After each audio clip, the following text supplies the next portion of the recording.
Live now.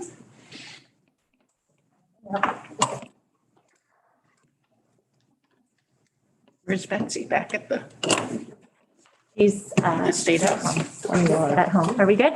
Good afternoon, everyone. Welcome to the Vermont Legislature's Joint Rules Committee. Today, we will begin our work to prep our building and our work for this fall and this legislative session, preparing to make sure that we have a state house that's safe and accessible given the pandemic.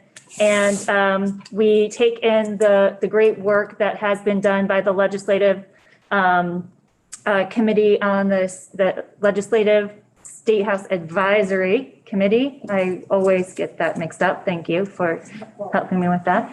So before we begin today, to hear the Legislative Advisory Report on the State House, we're going to start with the Clerk of the House, Betsy Ann Rast, to just give us a reminder and walk through the jurisdiction of joint rules in Jlmc, since we do have a lot of overlap, but then there are decisions that we do make separately. So with that. Hello. Thanks, Madam Speaker. And hello, committee. I'm sorry I can't be with you today in person. I'm just feeling a little under the weather, so I'm keeping my germs here at home. But Madam Speaker, would you like me to do a share screen of a doc that I put together that reviews that information? That would be great. Thank you. Okay, perfect. Thank you. So I'm going to do a share screen here. This document is posted on your webpage. It's just a quick reference guide that I put together. I actually reviewed it with Chair Emmons' Legislative Advisory Committee on the State House. It just discusses legislative authority in the context of legislative meetings and space needs. I'll just do a really high level overview for these issues that are relevant to your discussion today. But the document's there. If you would like to delve into the specifics, or please feel free to stop me and ask for further details. I'll just discuss very briefly the general rules regarding legislative authority. The first one being that each chamber really regulates itself. And then that comes from our Vermont Constitution and our Vermont Supreme Court case law interpreting it. And it's also repeated in Mason's Manual of Legislative Procedure. On page 2, you can see some of those Mason's provisions. And then when there are matters of joint interest, the chambers agree on those matters of joint interest.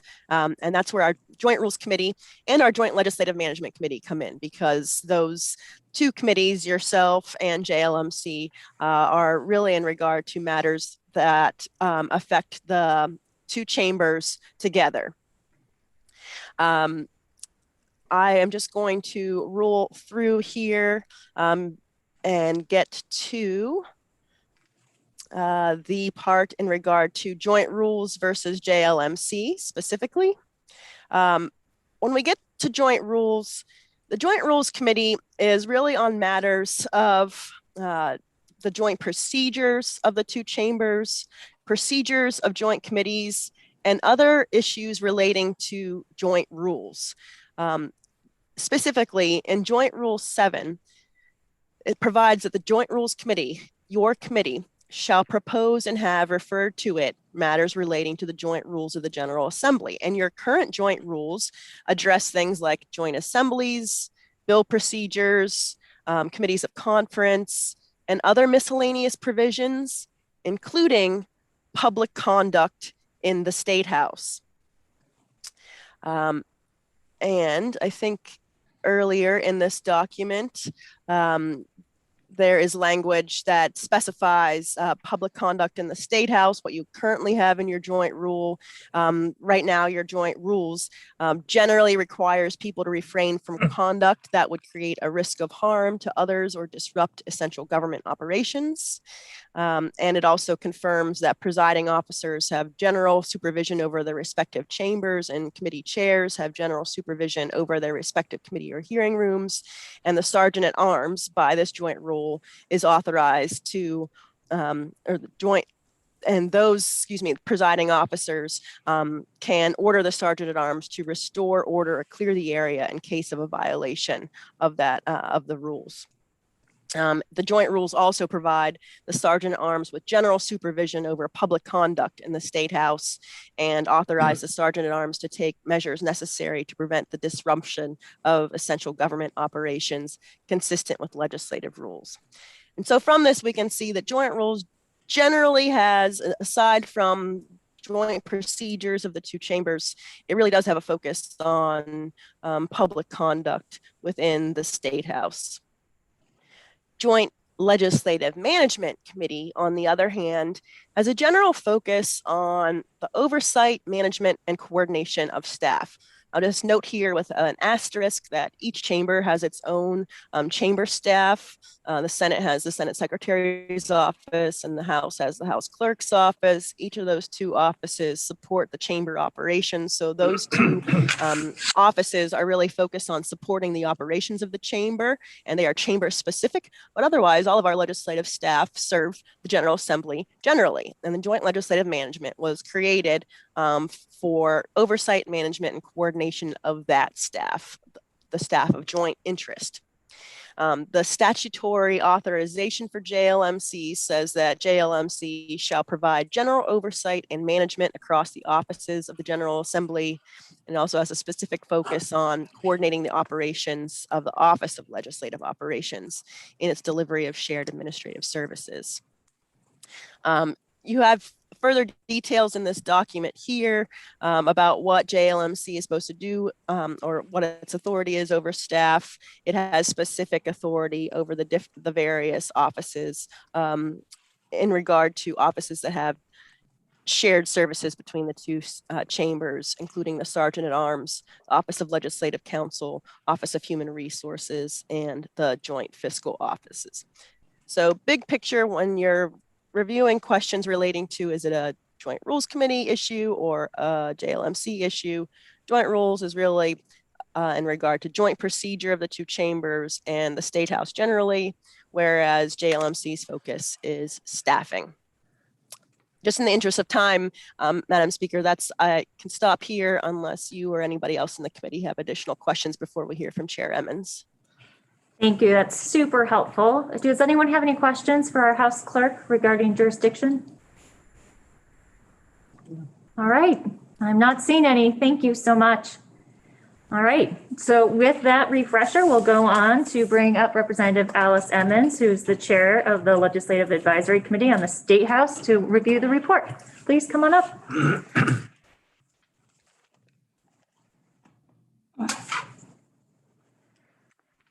Thank you. And it's great to see some folks in person. It's really a pleasure. And I hope you can hear me through the mask.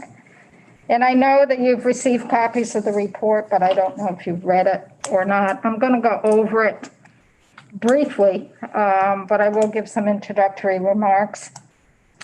We do have about 28 recommendations. We know that they're recommendations. We met throughout the summer. We started meeting in the middle of June, and we finished on the 18th of August. And we met every week during that time frame. So for the last 2 weeks, I've actually been winding from the legislative session for the month. I'll start with our introduction, and in our letter, we did have a letter that we put forward. And I'd like to read just a couple paragraphs of that just to frame our work and then get into the recommendations. If you have questions as I go along, feel free to ask them. Don't wait until the end because there's a lot of information here. And the committee did do quite a bit of deep dive on some of these. In our letter, our task was to make recommendations to return to work in the State House, recognizing that the State House is the proper place for us to conduct legislative business, while also a workplace and a living museum. In light of the global pandemic, these different roles may conflict, and we have done our best to make recommendations to resolve these conflicts or to identify issues that should be resolved in other venues or at a later time. The recommendations in this report were made at a point in time. The COVID-19 situation is fluid, and decisions pertaining to the General Assembly's return to the State House should be made as the year progresses. Hard to talk with a mask. But we can hear you. We can hear you Good. just It's hard fine. to breathe. We have not agreed on everything, and our report reflects our debates and our decisions. But we are all in agreement that meeting in the State House next January will require flexibility and a willingness to adapt. And that really sums up our recommendations and our work. And I'd also like to thank Senator Clarkson for her work. She was a member of the committee. Thank you, Chair. You did a great job. So going further into the report, I'm on page 8 for people who may be following. The committee initially discussed multiple standards or proposals for the use of the space that's available during this session. We discussed whether to require vaccinations for entry into the State House, whether proof of vaccination or personal protective equipment would be required in the State House. And we also discussed the use of certain air quality performances, the airflow issue. And the committee learned that airflow and air quality are not the same metric, and that airflow does not guarantee air quality. So we wanted to make sure that we didn't get hung up on the airflow ASHRAE standards. That's based on your HVAC system and what it can produce. And we are under work to do a new HVAC system, but that will not be completed for at least another year and a half, possibly 2 years. We also had a lot of discussion regarding space within the State House and how that space could best be used during legislative session, as well as space here in 109 and 133 and 2 and 4 Aiken. We discussed whether to move certain staff and legislative workspace within the State House or buildings within the complex. So that leads us to the 28 recommendations that I'll quickly start walking you through. We did make recommendations that the committees would allow for floor proceedings of the House and Senate to be conducted within the State House. And we also made a decision that standing committees, our House and Senate standing committees, would return to physical meetings within the State House, that those committees should meet in the building, not in 109 or 133. And in addition, we really felt strongly that the media and the public would be granted physical access to legislative proceedings, subject to potential measures to mitigate health risks. So we were clear on all of those. So the first recommendation is that we would resume our work in the State House, but it should be evaluated by the Management Committee, the Rules Committee, and legislative leadership later in the year because the pandemic is fluid. We also make a recommendation that people entering the State House should be strongly encouraged to be vaccinated, but should not be required to be vaccinated to physically access the State House. This was discussed quite a bit in depth. We did have a vote on this. It was done on the 29th of June, and the vote was 10 in favor of this, 0 opposed, and 3 missing. Again, it was done at the end of June. The world is quite different now. It was talked about in depth, but this is where we landed. It was even discussed back at the end of July and the beginning of August, and members of the committee, some wanted to revisit it and some did not. And that's why we're very clear in our statements that the decisions that we made were at a point in time with the information we had at that time, and that we know that the pandemic and the situation is very fluid. We also, in our third recommendation, have asked that the management committee and the relevant rules committees would assess whether masks or other personal health measures should be required for the 2022 session. And it should be based on maybe state health orders or CDC guidance that were issued between the submission of this report and the convening of our session in January. 4, our standing committees will meet in the State House. And to determine the capacity of those committee rooms, we grappled with this, and we came down that the capacity of each committee would be based on the actual seating, number of seats available in that committee room. And that the capacity limits would be enforced by committee leadership, not our committee assistants or committee staff. It would be by the chairs, vice chair, or clerk of the committees. In terms of talking about our caucuses, we recommended that the regular caucuses would meet in the State House.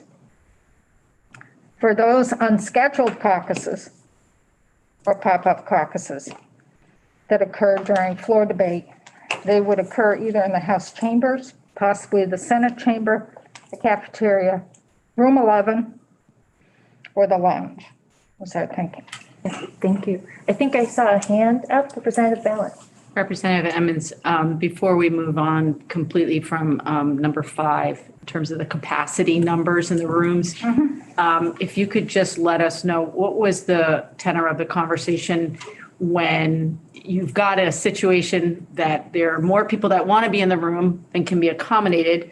We do think we're going to have remote capability for people to be able to watch what's happening, a sort of hybrid capability. Was there discussion of an overflow room for people to watch what's going on? Just wanted to understand how you navigated that. I don't envy you needing to share that, but I know that there are going to be people who are watching this who are going to want to know what happens when that 13th person comes. There's only 12 chairs in the room. Where did your committee land on that? We had the same discussion. We're really dealing with an unknown come January in terms of who is going to actually physically be in the building, be it lobbyists, be it media, be it constituent, be it staff. So we're making the best decisions based on the unknown. We know we've recommended that we go forward with a hybrid, that we continue video conference, we continue some form in Zoom. So that being said, who would be accessing us through that medium versus in the past when they'd physically come to the room? We also know that there will be space, be it in the cafeteria, the card room, Cedar Creek room, the Senate seats in the House chamber are always available for the public when we're not in session. That with the Zoom capability and YouTube, they could also go there to access us. Sometimes we've seen this in the past in our committee room where we're crowded in, the door opens, someone wants to come in, someone's willing to leave, they've gone past their time of testimony, they don't need to hear any further, and they switch. That's what we grappled with. And I think it will be a case by case, committee by committee. And as we get further into our recommendations, it's really looking at utilizing the coat room, room 9, which is the coat room, room 10, room 11, Ethan Allen room, and the lounge as temporary committee rooms. So the thinking on this room capacity is, we're not saying this, we're recommending to leadership, that the committees that will have high profile issues or draw in a lot of people should have those committees, those rooms as their committee rooms.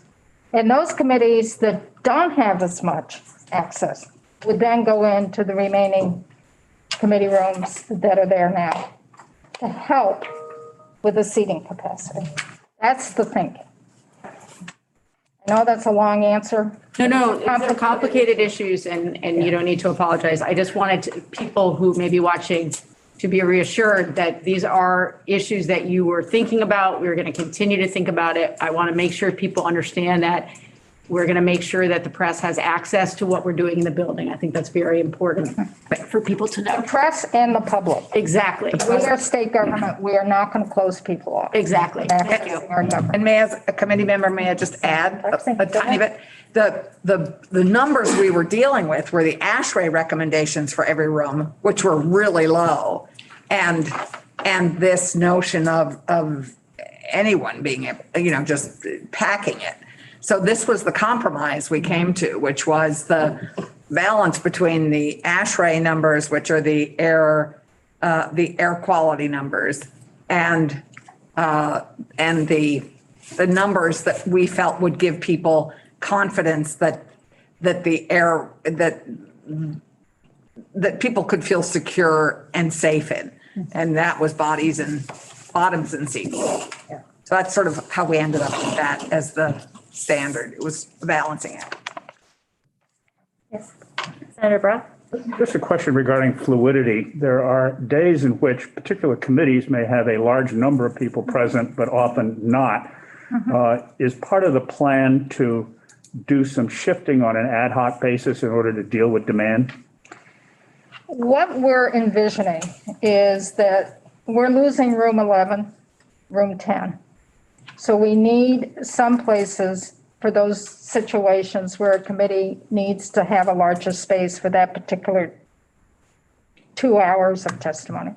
The House chamber would be available, possibly the Senate chamber would be available, depending on how you negotiate the use of that. So that's the thinking. We're a little hesitant to really start moving standing committees out of the State House into a space such as this, or the one next door, or 133. That would be used in a situation where the chambers on either side would not be available for that, because you're really getting into mobility issues for our members to access these buildings. So that's the thinking. So it's going to take some flexibility with committees and with the sergeant at arms and leadership in scheduling the House chamber and the Senate chamber. It's going to take some flexibility for that.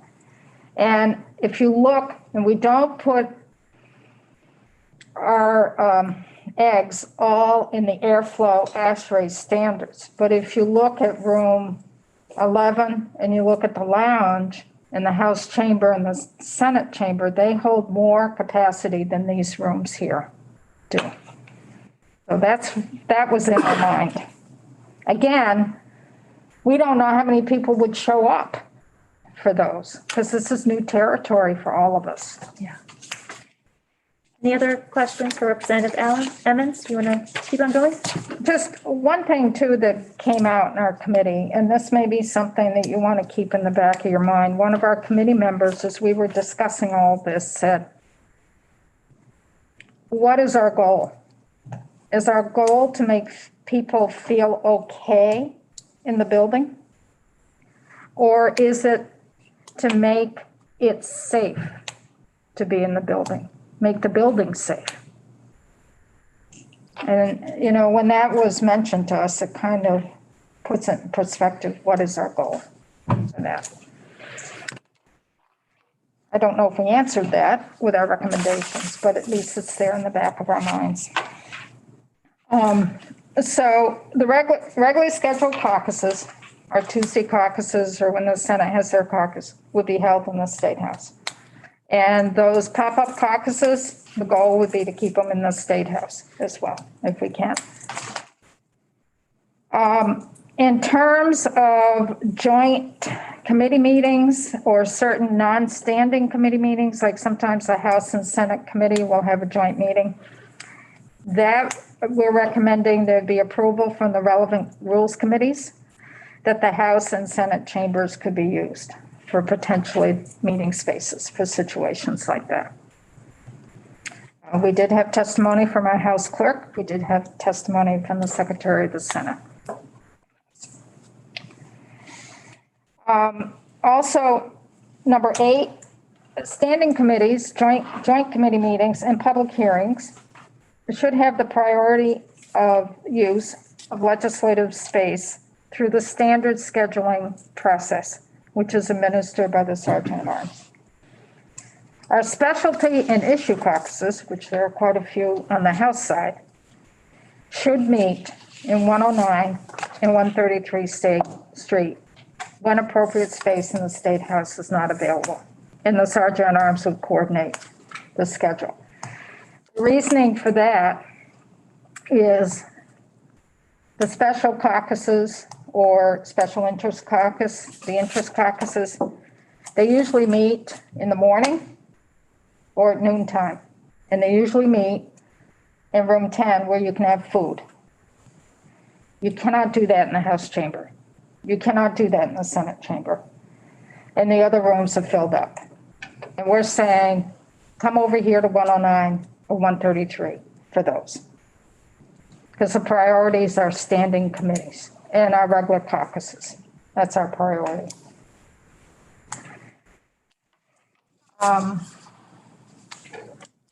card room. One thing that we talked quite a bit about was the congestion that occurs in some certain spots in our building at different times. The Cedar Creek room can get really congested with receptions. The card room can get really congested with presentations, and the cafeteria can get congested with sidebars and receptions. And one of the things that came through quite clearly is we really need to allow the flow of people coming through those common areas. And that what happens is when we have a sidebar or a reception or a presentation, people just jam up and they can't move to give you the impression we don't have enough space. Our building is too small. Well, the building is there. We're just putting more and more into the building than what it was designed for.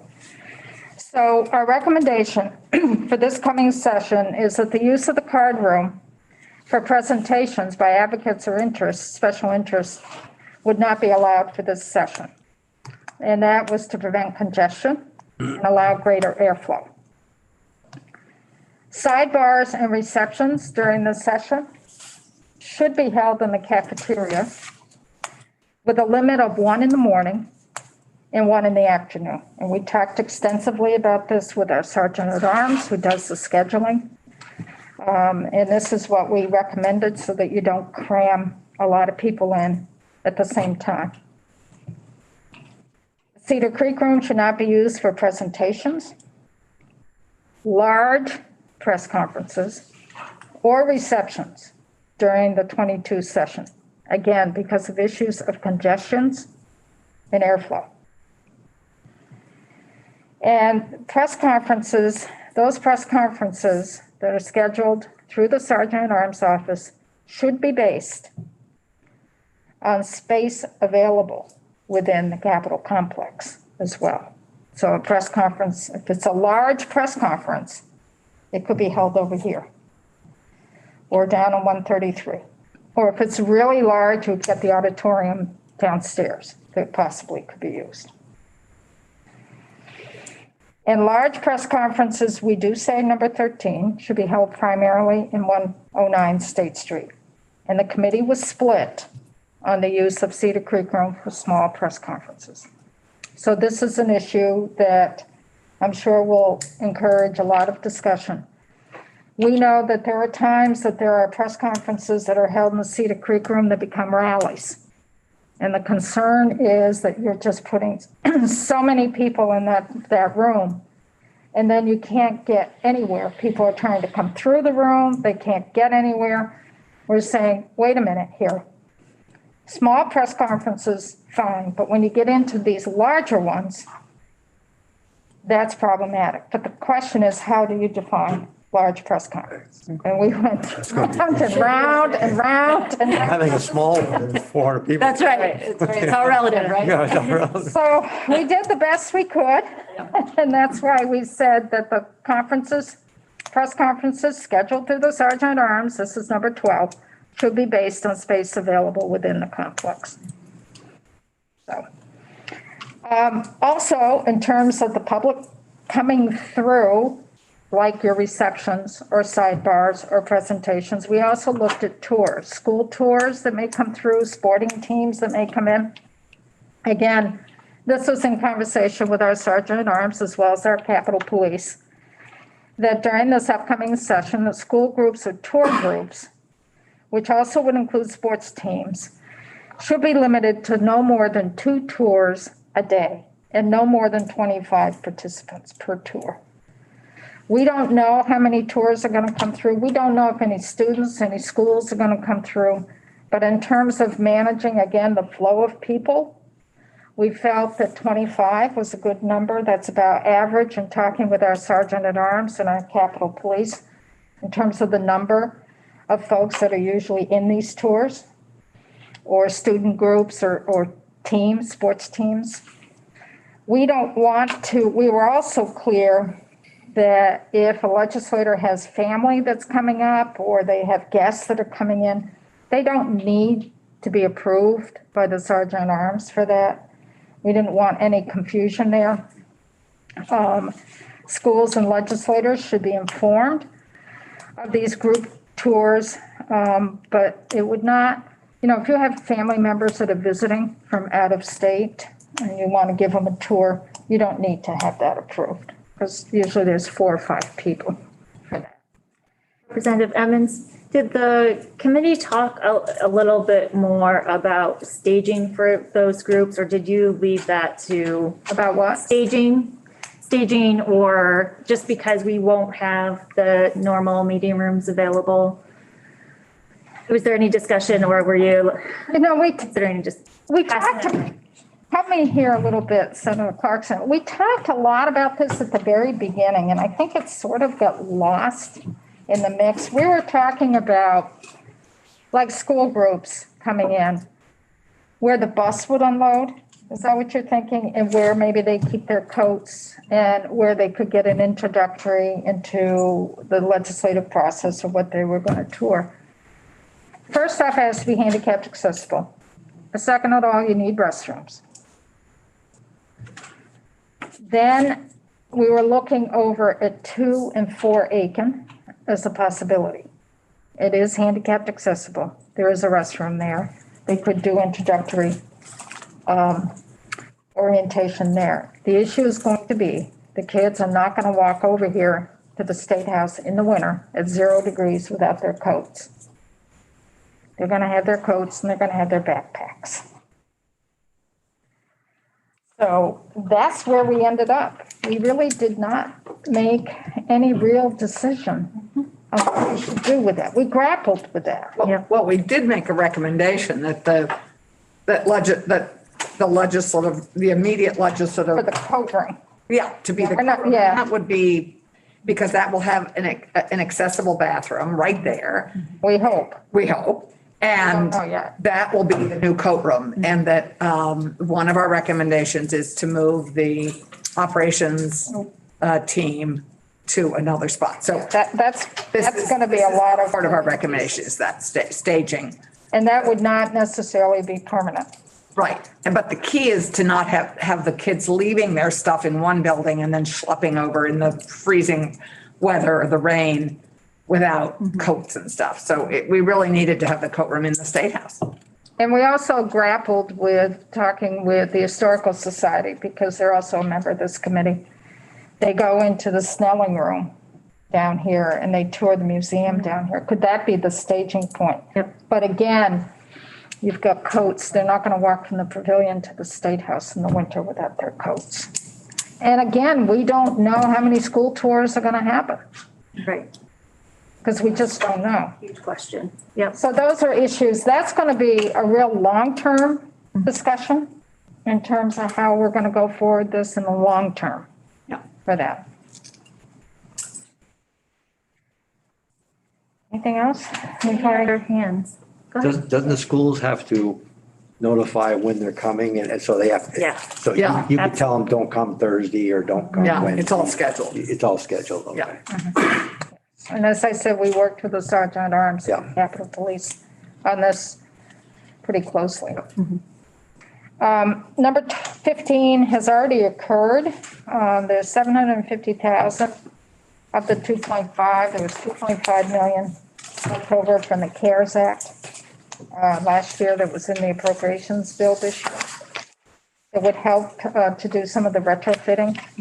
And that would also include retrofitting down at 2 Aiken that I'll get to as we go along.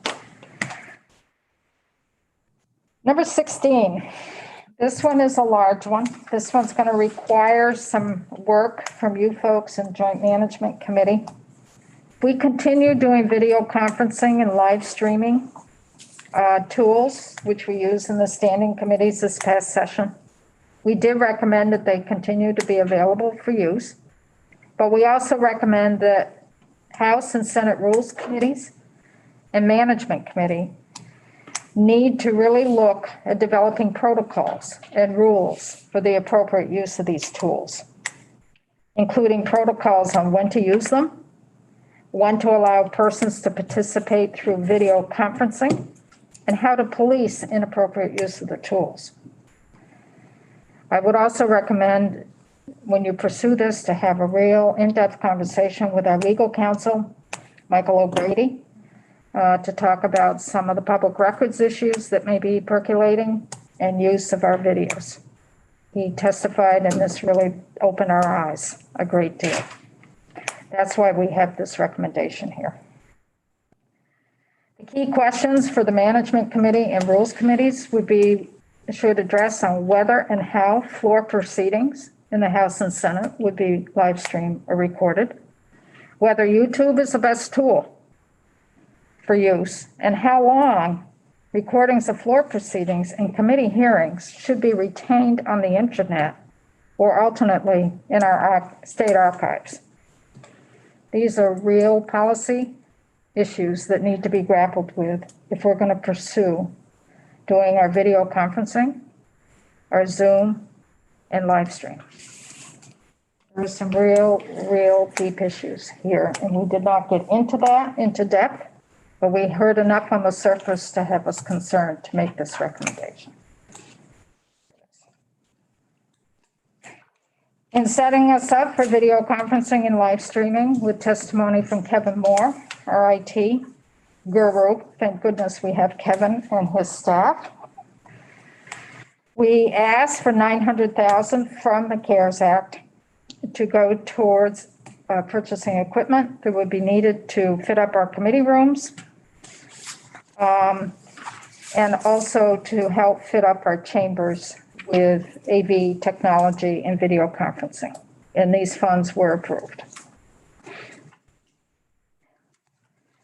Going on to number 18, in the Senate, there was concern about the Senate Ag Committee needing a new room. I think that's been around for a while. It's been around, as we well know. So there was agreement, thank you, President Pro Tem, that the President Pro Tem's office, the current office, would switch where Senate Ag is currently now. And Senate Pro Tem's office would go where Senate Ag is, and Senate Ag would go into the Senate Pro Tem. Generous of you. Yes, Well, trying to I tell like ya. break a log jam. Yeah, that's very. That's a very big- good. that's big, isn't it? That's a big move. I hope in the future we can get the pro tem back to that room when because we always had thought that go in a cloakroom. But that's going to be used for other things now, is that correct? Correct. yeah. Yeah. Yeah. Correct. So this is So thank this is a you. good solution for now. Wow. And I think that that committee has been suffering for a long time and Well, trying to make it work for They them. deserve a lot of credit because that's been a big She's, move. she and Carolyn, Yep. selfless. Yeah, good. So speaking of, Bring you more snacks, okay? Okay, thank you, Senator. you're gonna need it to go further down. Exactly, thank you. But then again, she's gonna be closer to people coming into the building, possibly. So moving on to the House committees. So in looking at our smaller committee rooms, there are two committees on the first floor, the 30s. There is where House Agriculture is now and House Corrections and Institutions Committee. And then you go upstairs into the 40s. Above House Ag, you had where House Natural Resources Committee used to be. And then above my committee, you have House General. That's 4. And then at the beginning of the 40s, near the elevator, you've got House Energy and Technology. So we've got 5 committees in the House that we're saying those committee rooms are really too small. So I don't want to give up my room. But, so we're saying those 5 rooms should stay for legislative use. We're losing the lounge. So those rooms could be used as spaces that legislators could access for meetings that they may have with individual committee members, or to go in and do work in those rooms as they normally would in the lounge. We wanted to make sure that there were rooms available in the 30s for the senators, because we didn't envision they would want to go up to the 40s. Got to have something close because they're used to coming into the cafeteria and it's right off of there. We didn't want to be spread out so much for both chambers, both bodies. So to make up for losing those rooms is why we are recommending where the coat room is, room 9, room 10, room 11, Ethan Allen room, and the lounge. Now, these are temporary. I just want to emphasize this so much. It is temporary. It's to get us through this hurdle of COVID and allow us to do our work in person. So we can keep the integrity of how we function as a legislative body. Yeah, go ahead, Representative McCoy. Ethan Allen Room has been used by Natural Resources though for the last year or so. Yeah. So that's right. kind of, yeah. Yeah, but we just didn't want to lose that Right. in the mix. And maybe when we find out when leadership starts working with the respective committees and committee chairs, they may find that maybe Natural Resources Committee can go to a larger room and another committee could go. We don't know. That's not for us to make that. That's for you folks, the leadership. So that's That'll how, be a tricky one. that's going to be tricky. That's gonna be tough. When you're replacing 5 rooms, is it? Yeah. But it's temporary. It's Yeah, but nothing is, I used to say temporary. Well, remember, the next part of our task is the expansion of the state house. I heard it. But, Yeah, that's- Dick, I think key is to remember that our charge is twofold. One are these measures, and the second is the recommendations on the expansion of the state house. which we haven't started yet. We're starting that in 2.5 weeks. We hope it's not very so long. We start on the 21st, grappling with that. Oh, you don't dig dirt at 21st. And then as we go along with our recommendations on page 14, this is number 21. This is what I've stated before.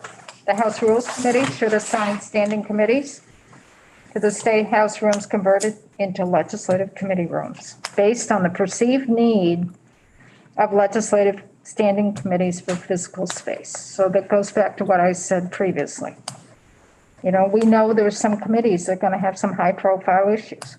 They should be in those larger rooms. Then we spent a lot of time trying to figure out, and I appreciate the work that folks have done here, particularly Mike Brandt and his crew, Michael O'Grady with Ledge Council. We really are grappling with space. If we take the coat room offline, room 9, we need a coat room in the building somewhere. Need something. The concern is you don't want to put a coat room up in the 30s or the 40s because you got people coming in the wintertime with salt and slush and water. And we do have to preserve the historic venue of our building. The concern is where in the interim do we put a coat room? And I want to be very clear here, we're not pitting a coat room versus legislative council or legislative council versus a coat room. We're not, we understand the needs of everyone and we're trying to work through this in the best way we can. During this past legislative session, we did acquire 2 Aiken and 4 Aiken. 2 Aiken is at the top of Aiken Ave. It's the green house there on the left. It's where the Department of Buildings and General Services operated out of. And there's a red building behind them that was also part of BGS. We have acquired that as a legislative body for legislative use. Department of Buildings and General Services moved up to the 5th floor of 133 State Street. The thinking at the time was that possibly legislative council in the mezzanine would move to 2 Aiken. That has not, if that's going to happen, there's a lot more discussion that has to occur. There's maybe some upgrades to 2 Aiken that need to occur for that. So right now that's on hold for that. What has come up has been, I think how to best approach this. If you look at recommendations 22, 23, 24, and 25, the first thing that came up is the Pink Lady with JFO and some legislative council folks over there and our HR person. There is a real squeeze in the Pink Lady for space. JFO is going to be hiring a couple people. The HR, we're going to be bringing on one other person. They're all operating in the Pink Lady without enough space. So one thing we're recommending is that 2 Aiken, the first floor, if anyone's familiar with 2 Aiken, when you go in, the office on your right was where David Sheets' office used to be. So our HR person, Arlene, would move into that office. Where the commissioner's office was that big conference room. That conference room would be available for meetings that the HR person would need. There's some renovations that need to occur in there, security renovations, because she has some real sensitive information that needs to be under secure lock. So that was the first recommendation that we did, and that was number 25.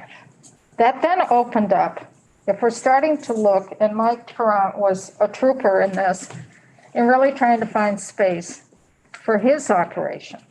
He's got 4 people and sometimes 5 with shoddy. And where can we put 4 people?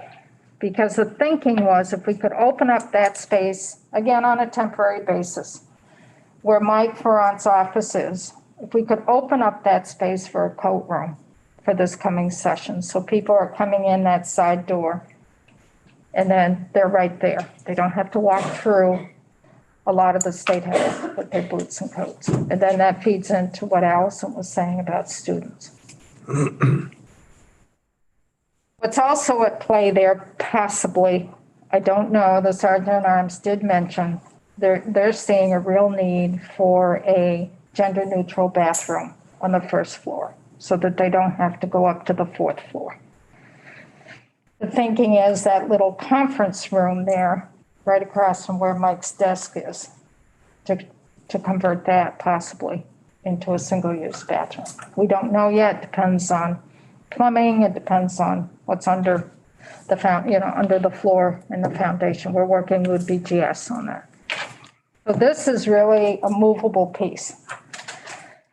We looked at places that we could house legislative operation. 2 of the folks really said, we're going to be too cramped. They were interested in going down to 2 Aiken. So 2 of the folks in Mike's office would be moving down to 2 Aiken, also on the first floor there. And there's some office space on your left as you go into that building. There's some office spaces there. So then we're left with two people, possibly three. Sade is the other one. We place them. So we grappled with this one. And we've looked at different locations. There were two options. The committee was weighing this. At first, we were thinking of the second floor in the mezzanine, where you go up. You've got your legislative council offices there on your right. As you come up this staircase from Mike's office, you come up that open staircase, you go forward, you get a desk on your left. And then you've got the interns there on your right, and then the individual offices for lawyers.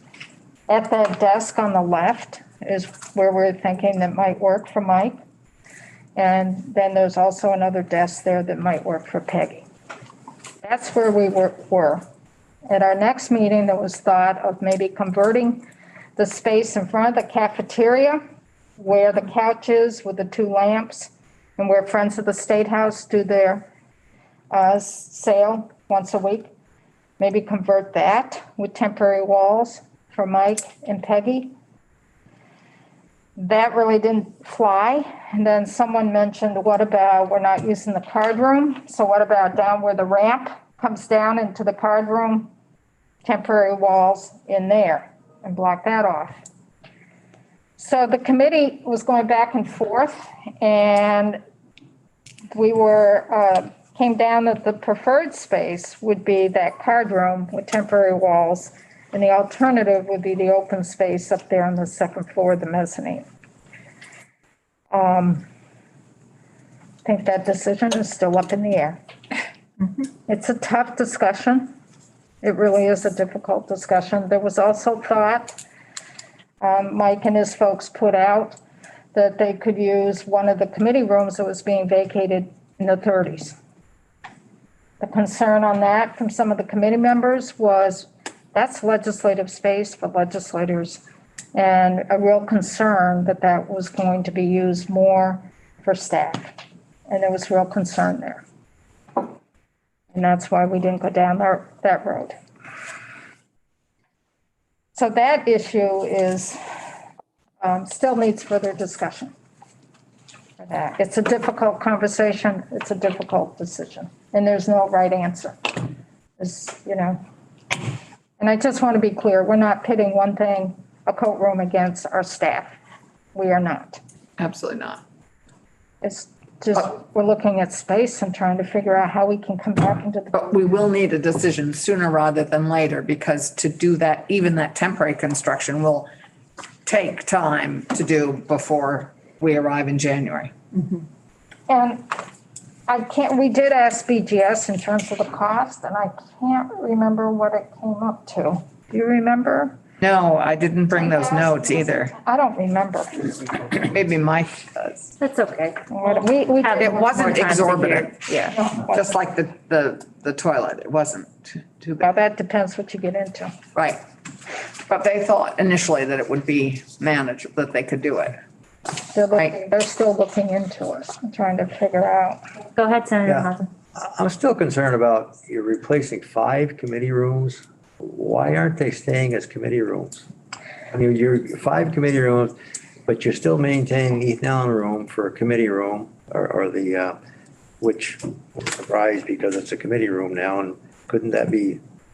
But how do you justify giving up or replacing 5 committee rooms when other areas like the Pro Tem's office is moved for Bobby Starr, but yet I'm still confused about that. Why do you replacing them all?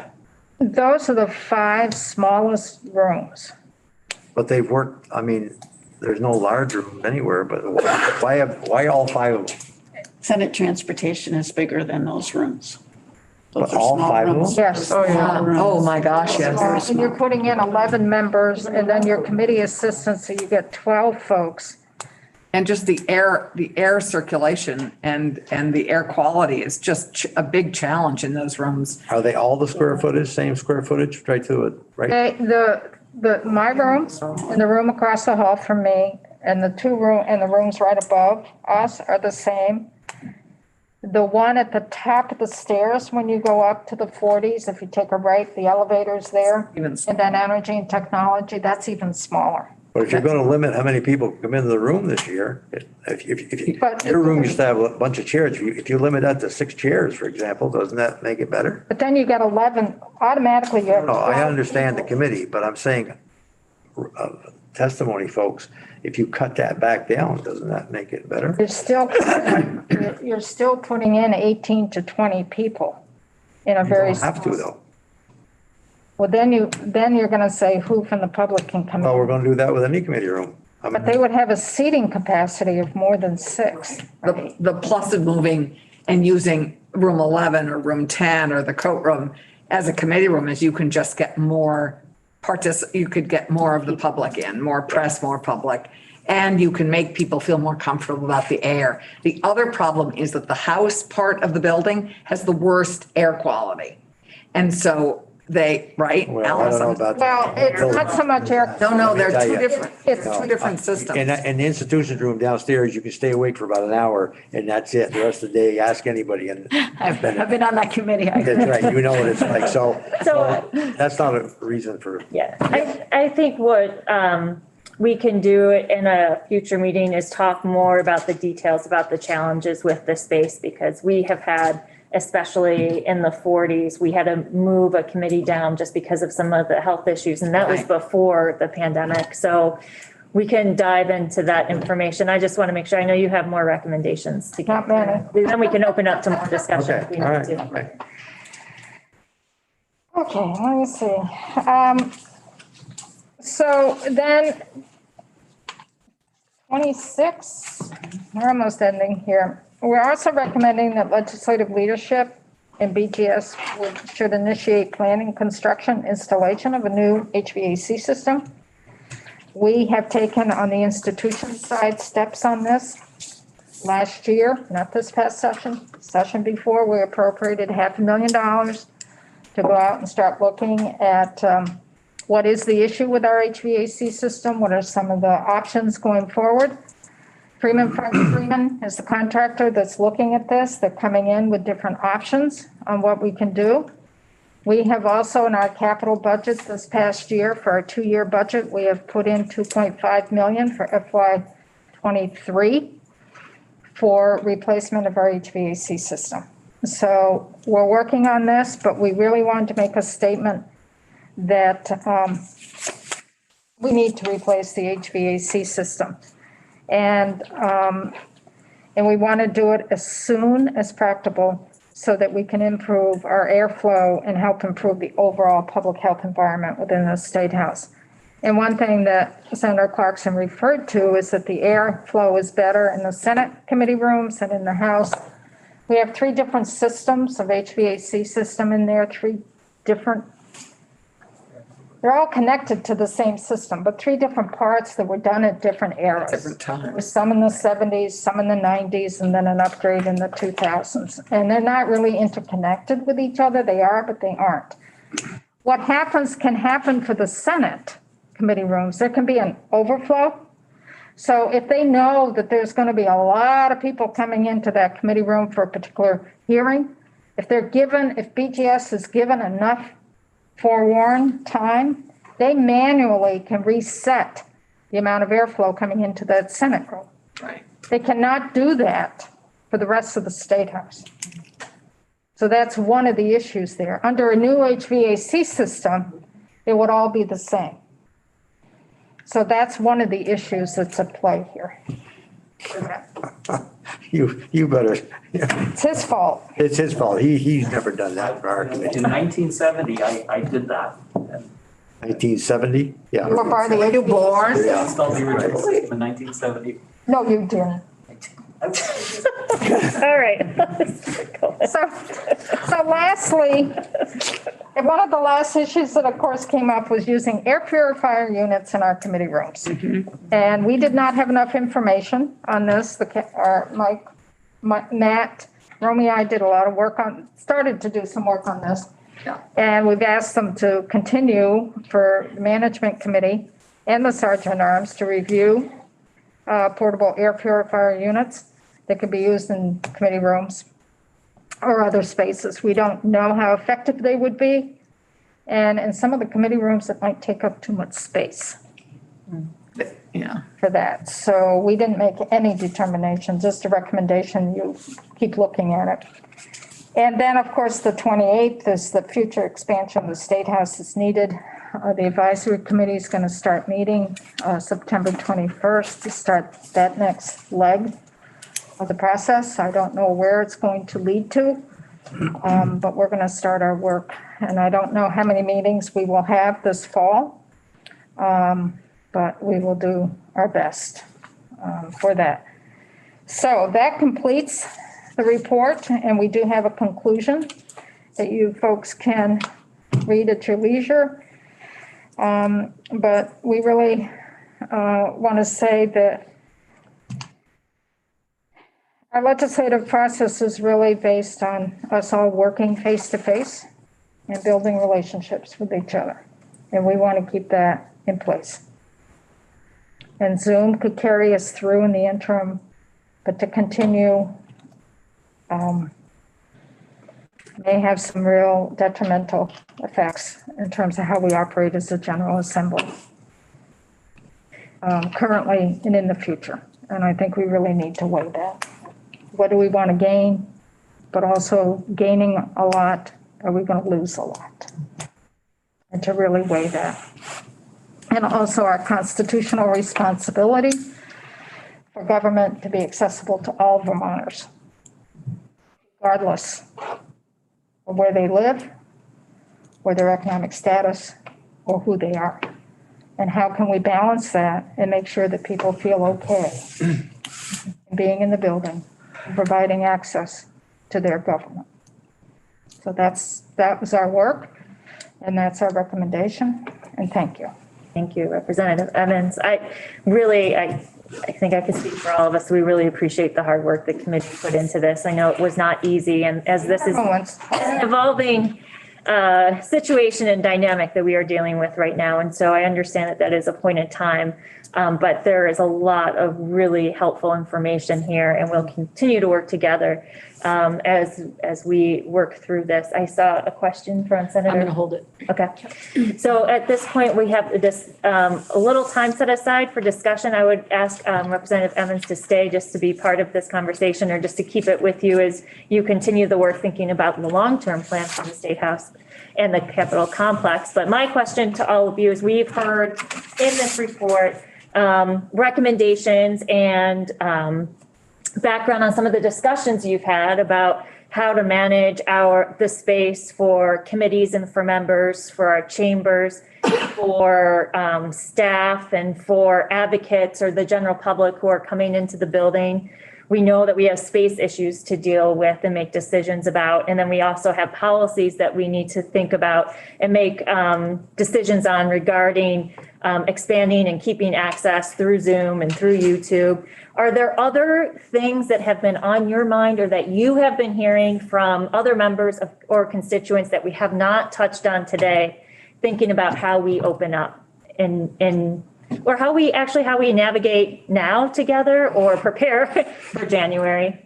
I'll just open it up to anything that we have not brought up yet or you have not heard about that you want to put on our list to think about. Yes, Senator Ballin? I would love at some point to hear more about the issues that came up when Attorney O'Grady testified around public records, and certainly I want to know a little bit more about the role of Vermont State Archives and Records Administration. How much of a financial burden is that on them? Just for us to understand, because I don't know what the scope of that is, but I do know it's something that I have heard representing the southern part of the state. It's 2 hours to get up to the State House. My constituents had more access to the State House than they've ever had before. So I just want to make sure that we also are holding that it might be money well spent if that, because that is, that really is an issue of fairness and accessibility. So just want to make a note of that we should hear more about that. Great. I would suggest we actually hear directly from Mike on that. It would be, he's directly from our counselor. And we had unanimous feeling that our meetings should continue to be live streamed, and that is just one of the lessons learned from the pandemic has been opening ourselves up to so many more through the gifts of IT and video streaming, which has just been terrific. It's made us accessible in a way our 18th century foreparents could not even have imagined. Yeah. All right. So more focus very soon with bringing in legislative counsel to testify on just the issues and what that means and to help us start getting set up. We did have, I think, full side, some loose policies and guidelines for how committees should run and when the camera turns on. So we're not starting from scratch. We have a place to do that work to start from again, but we will put that on the agenda for a future meeting to start work on. And we've appropriated the money And for Kevin to spend on this. So he has now a very good sense, he and Matt, of what the costs are going to be. And if I could, Madam Speaker, along those same lines, just making sure that we get sufficient testimony both from the House Clerk, Betsy Ann Rask, and from the Senate Secretary, John Bloomer, about what it will entail for us to stream floor times. And again, that comes into question, who's holding that record, all of those things. And I know this is something that we've certainly been talking about on the Senate side, but I think we need some more information on that. Yeah. yep, absolutely. Any other points or topics to add? The list, it's a very extensive list already. Thank you again, Representative Emmons. Go ahead, Senator Brock. I know we are going down the road, of course, of all being open, and that's the tenure of and what most of us want. But I think at some point we should really stand back and take a look at, government always tends to be at the last of the line. And business, for example, has largely moved to hybrid operations very often. And they've done so, because of the ease of operation and also the reduction in cost. Yeah.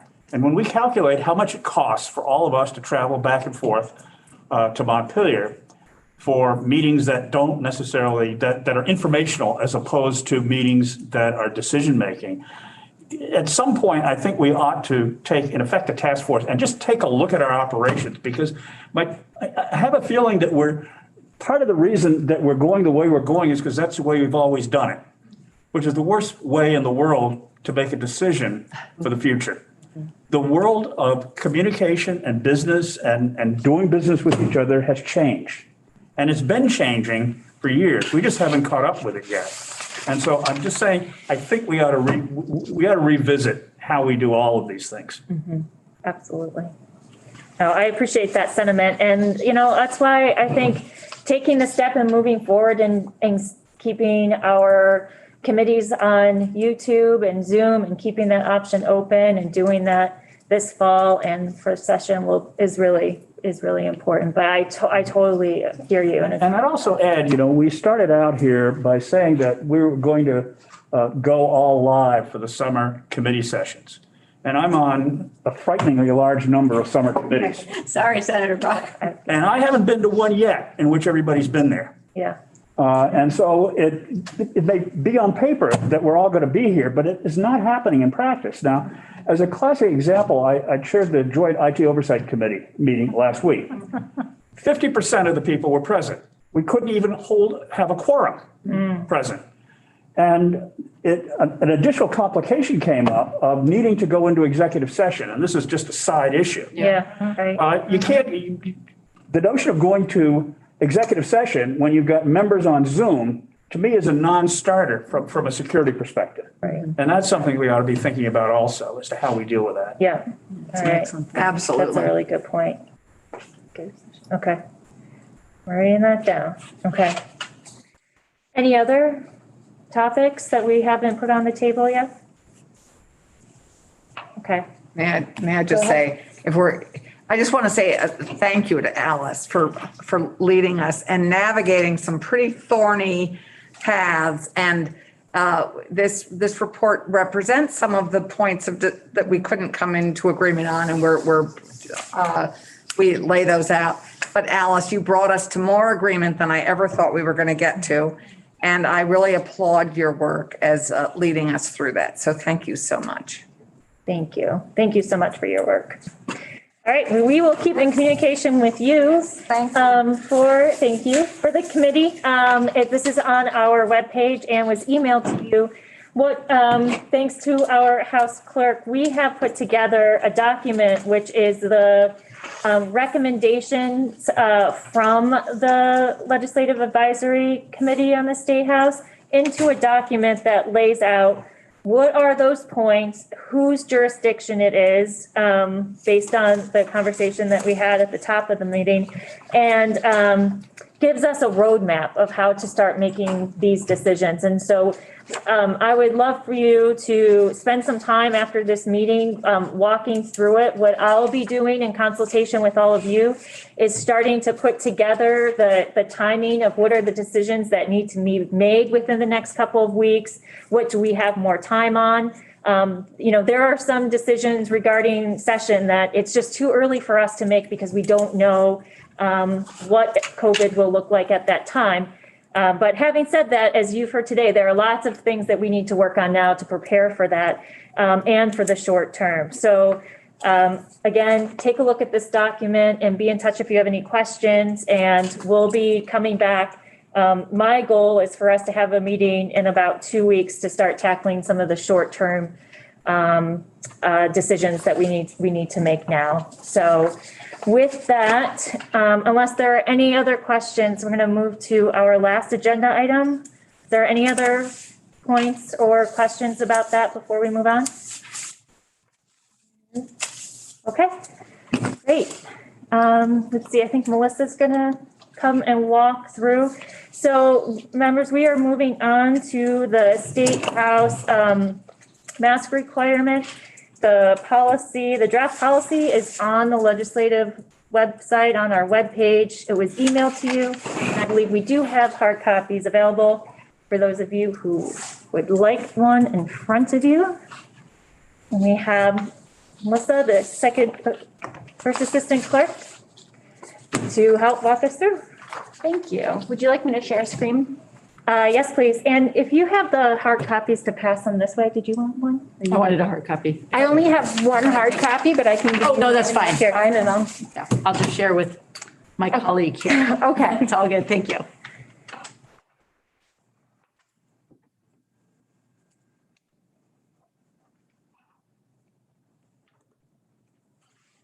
All right. So here we go. This is the draft of the facial covering policy that I've put together. So it reads, all individuals over 2 years of age entering legislative spaces in the Capitol complex, including the State House, 1 Baldwin Street, 2 Aiken Avenue, and 4 Aiken Avenue, and other locations being used for legislative purposes. And then I put in parentheses just to add some specifics, including study committees, task forces, and panels composed of at least 1 member of the General Assembly shall wear a facial covering mask, regardless of vaccination status.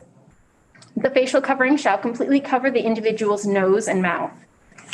Individuals who do not comply with this policy will be asked to leave and may be escorted from the location by the Sergeant at Arms or Capitol Police if noncompliance continues.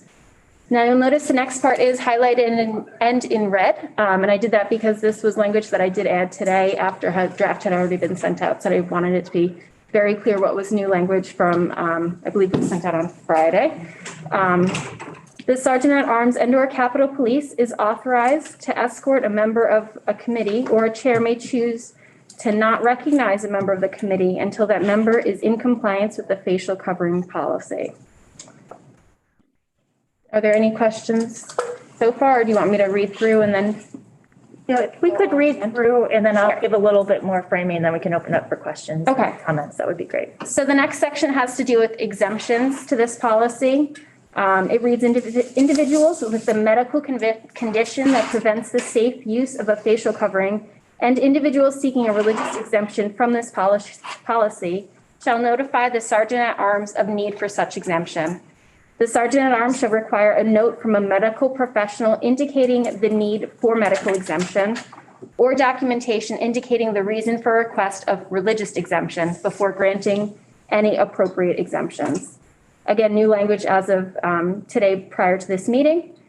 When an individual is granted a facial covering exemption, either for medical or religious purposes, proof of a negative COVID test taken within 72 hours shall be required for entrance into legislative space. Those who cannot provide proof of a recent negative COVID test shall be permitted to participate in proceedings remotely, except when otherwise prohibited by rule. The next section has to do with exceptions while within the building for other individuals who are complying with the policy and have not been granted an exemption.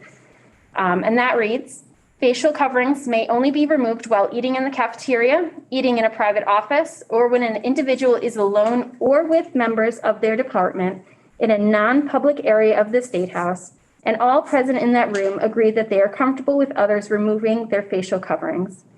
In all instances when facial coverings are not being worn, effort should be made to ensure that appropriate distance is maintained between individuals and to replace facial coverings as soon as practicable. And then the last section here defines when it takes effect and how it would no longer be in effect. This policy shall take effect 24 hours after its approval by the Joint Rules Committee and shall remain in effect until all counties in Vermont are identified as being in a location with low or moderate transmission risk as defined by the CDC or until otherwise provided by the Joint Rules Committee. Notice of the requirement to wear a facial covering shall be conspicuous, appear on the legislative webpage, and be posted by the Sergeant at Arms as soon as practicable in the affected spaces. Thank you. So after consulting with many of you, we pulled this policy together as something that is temporary while we are not in session, as we see a spike with Delta out there. Not everyone is vaccinated yet, and we have many members and staff members and members of the public who cannot get vaccinated yet because of their age. And this is also modeled on after other policies out there that currently exist. I know, as we head into this next phase in the fall, we're going to have more people in the building because we are gearing up for legislative session. And it is tour season. We're going to be getting some tour buses in. And I just think at this point in time, given the data that we've been seeing and the concerns I've heard from members, we wanted to put this forward for discussion and a vote. So thank you so much for your work in pulling this together. And with that, I'll open it up for questions or feedback. Yep, Senator Brock and then McCoy. Just a question regarding the COVID test within 72 hours. In the event that a member of the General Assembly has an exemption for one of those two purposes, does this require one test 72 hours before first entering, or does this require a test before each entrance, which is the way it seems to read? That's probably what it requires. Yeah, one, We're off session. right. Sorry, one for How does each it read? time you come in. Talk to the attorney. Yeah. So my intent, so my intent when putting this language together was for each entrance into the building, or in. Right. So again, a member who is exempt by virtue of these reasons would have to get tested every 3 days. Correct, 3 days before entering, correct, the building. And just to be clear, this is our policy for right now before session. I think this is something that we're going to continue to monitor closely as a committee. And I do think that as we learn more about this virus and how it spreads or where we are, we can adjust and modify as we get closer to when we're all in the building. But the intention for this is just for the work that we're doing right now. Do you have any concern about the optics of the legislature adopting a mask policy for ourselves when we don't do it statewide for others, including school children? does that in effect create a problem of optics as far as the General Assembly is concerned? I think that's a matter, everyone has a different opinion on that. I think Yeah. our goal here in seeing different mask mandates and policies being spread out all different ways across the state is that we have a lot of people who are coming into this building and a lot of people who have children who cannot be vaccinated right now. So we're trying to create the safest environment possible while still making access easy. Did you have any? Are you done? Okay. Representative McCoy? Yes, I just had a question on, there seems to be a lot put on the shoulders of the Sergeant at Arms office with having to verify whether these people have or have not been vaccinated and showing proof of vaccination or showing proof of, you have to show proof of vaccination here? No. No. No, but you have to wear a mask if you are vaccinated in order to enter the building. That's what we're saying. For right now. But if you don't wear a mask and you're exempt for a medical reason, then you have to show some medical exemption from your medical doctor. Right. But you also have a religious exemption. I don't know how many religions are out there that may claim that they have an exemption that they can't. Like, how is the Sergeant at Arms going to filter through all of these that, I mean, I wouldn't know half of them. You know, Methodist, Baptist, Catholic, you'll know, but the other ones that's a lot to put on the Sergeant at Arms. Is her office aware? And how are they going to handle that? Yeah, no, that's a great question, Representative McCoy. We did consult with the Sergeant at Arms. Sergeant at Arms is on the road right now and is not able to attend. I know that she did consult with the chief as well about implementation. And we did not get any direct feedback about certain changes to this, but more so as we learn more about how it's working, maybe coming back to address and making some changes to it. I would hate to have her spend 7 hours of her day researching some religious group that may or may not be Well, they have valid. Yeah. They have to bring this. Well, but this I'm document, assuming she would have to validate that. Right. Not just take it at face. I mean, if we're requiring it, I would assume we would research it to make sure it is in fact a valid exemption. Issue with vaccinating kids, remember that exemption for kids, people that. I don't know if the chief has anything to add. Like I said, the Sergeant at Arms is on the road, but has seen the policy and has not expressed any changes be made at this point in time. Madam Chair, I would expect that. Chief, will you come? Oh, I'm sorry.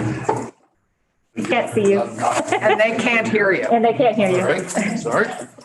Matthew Romiak, Capitol Police. I suspect that requests for exemption would be small and few and far in between.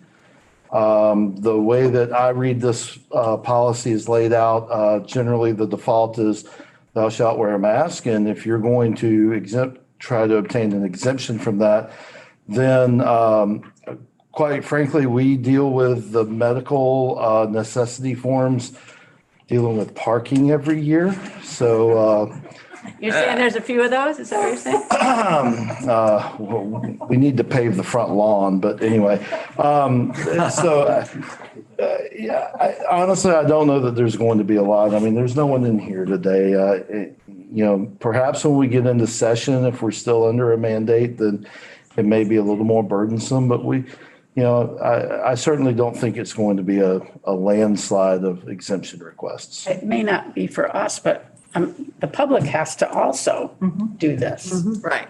And that's the concern I have. I mean, when we're in session and if we have this, then, I mean, that's. So, I'm sorry, if I may, right now we have the recommendation posted that was implemented a few weeks ago. And I would say better than 90% of the public are wearing a mask in the building.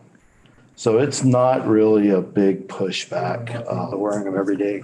Yeah. Well, and any visitor who's flown here has had to wear one on the airplane and had to have a negative test 48 hours before they took the airplane.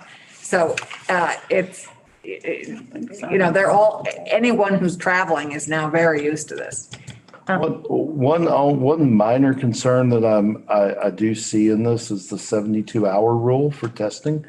When you go to a test site right now, we're 24 to 48 hours, or I think it's either we're telling them 24 to 48 or 48 to 72, but you're bumping out at did we get that result back in time to do this? So, But you also have now on sale individual tests that you can take and. So let's make sure They're not that PCR tests though, are they?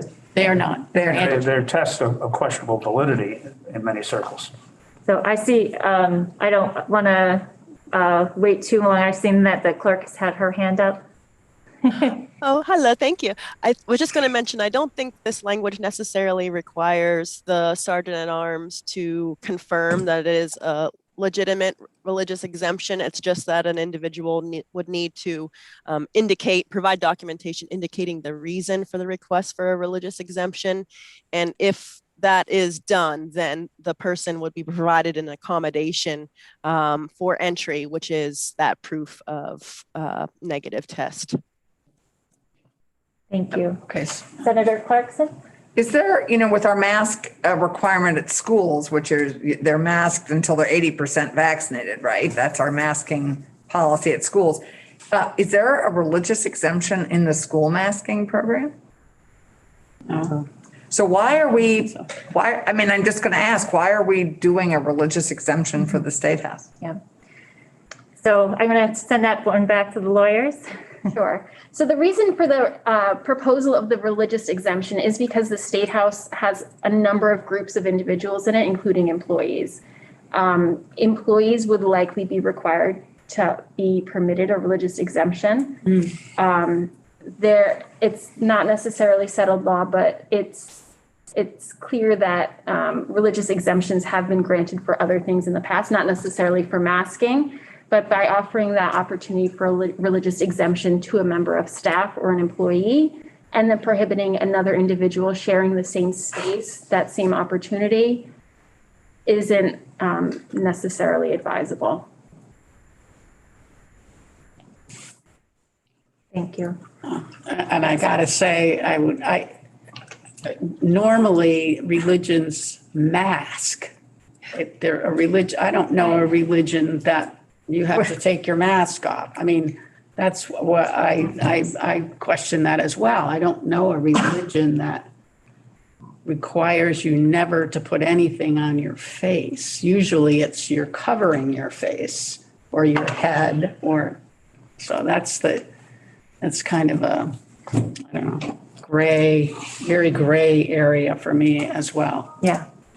I know I had several questions and I've been working with staff on it to better understand it. And I think one of the things that we've also been talking about is how do we keep this as safe as possible while also having the same policy for everyone? And, that's a balancing act for us to be considering as we do this work.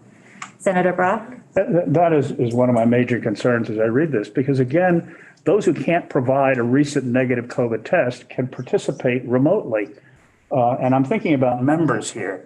And we don't allow members to participate remotely if what we're saying is that we're open for business, which is what we said beginning July 15th committee meeting. So again, different rules for different people just concerns me a bit. We have said though, that if you're home, if you're sick, right, if you're taking the test because you're going, you haven't been quarantining, you've been out, that we want you to be sure that you're coming in safe. And we have said that if, that's why our clerk's not here, she's got a cold. So we want people to stay home if they're not feeling. I absolutely understand that, but you can't vote.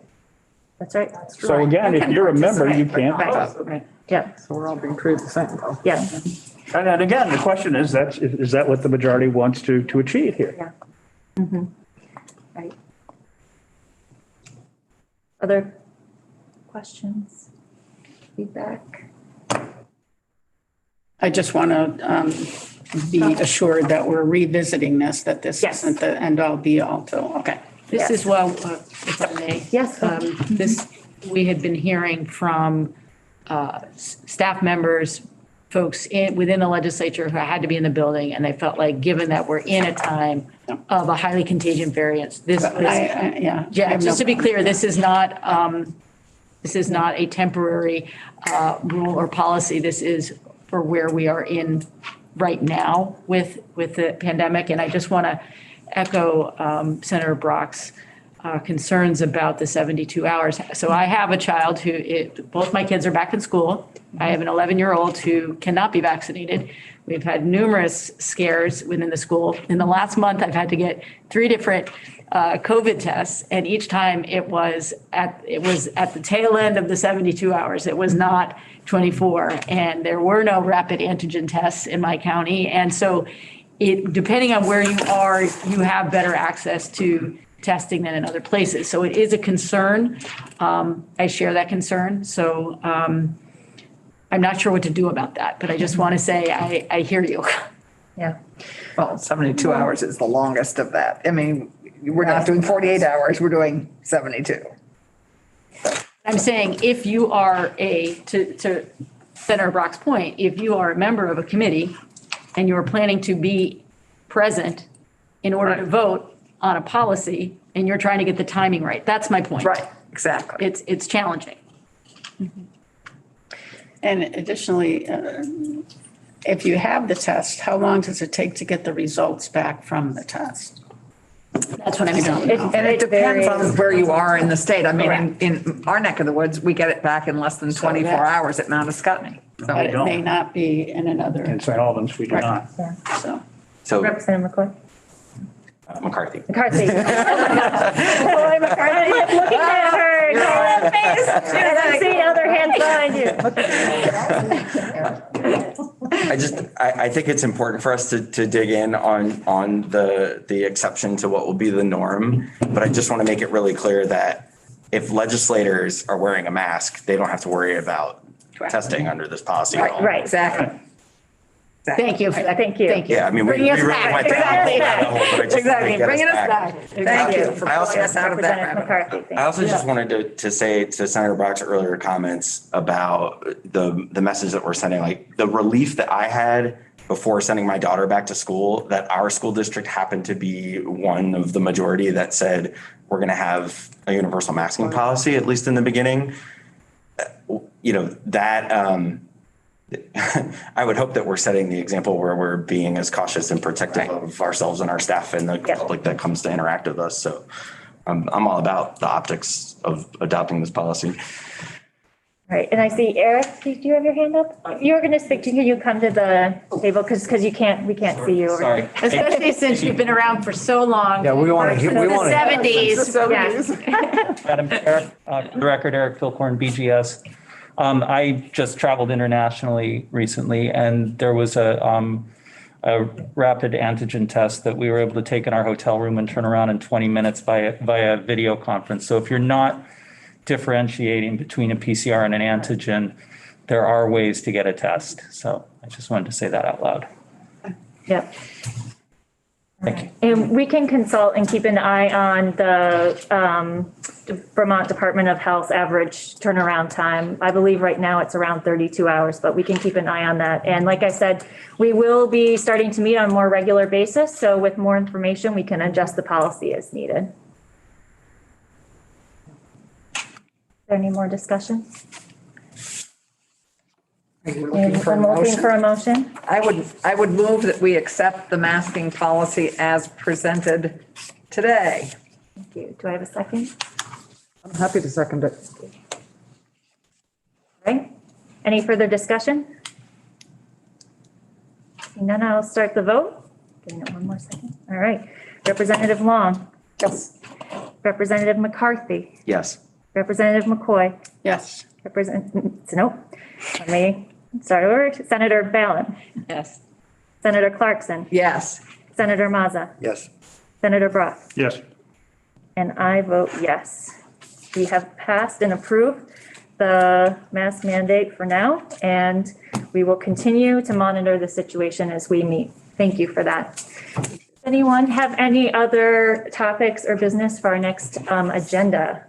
Are we over time yet? No, we still have a few minutes. If we could, just since I have been receiving a number of questions from senators to the point that Senator Brock made around the issue of needing to be present to vote, not doing, hybrid participation. And so I just want to say, I think we do need to probably revisit this before January. It doesn't have to be today, but I'm getting enough questions about it that I feel like we should have a larger discussion about it. Okay. Was that a House to Senate chamber thing? Didn't we do that as a House Rules Committee and a Senate Rules Committee? Or was We have two different policies right now. We have the joint and the House policies are the same and the Senate are different. But it's most of our committees are joint committees. So isn't that a Oh, joint? this is for the rules? joint committee. This is joint, We yes. would do it as the House. Yeah. So, Yeah. so we could take act, we could conceivably discuss that today and. Well, I would like to give people enough We're gonna time. need to- Yeah, we're running out of time. I'm just But we can- planting a stake that Yes. enough Yeah. questions that Have been I raised. don't think we can do it in 15 minutes. Right, and we had the luxury, Alice and I had the luxury of serving on a committee that was not a legislative committee, so we could have people participate remotely and vote remotely, and that went well, I thought, and my chair may feel differently, and most people came. So,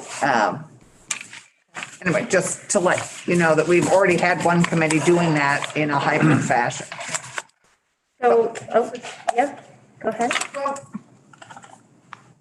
This just brings to mind one of the recommendations that I did not go over, or it was implied in one of the narratives in our report, is we're really encouraging that when there are decisions made, when we come back into the session, that they are as uniformed as possible between the two chambers, so that you don't have the hallways having one set of standards and the chamber place having another set of they're all cohesive for that.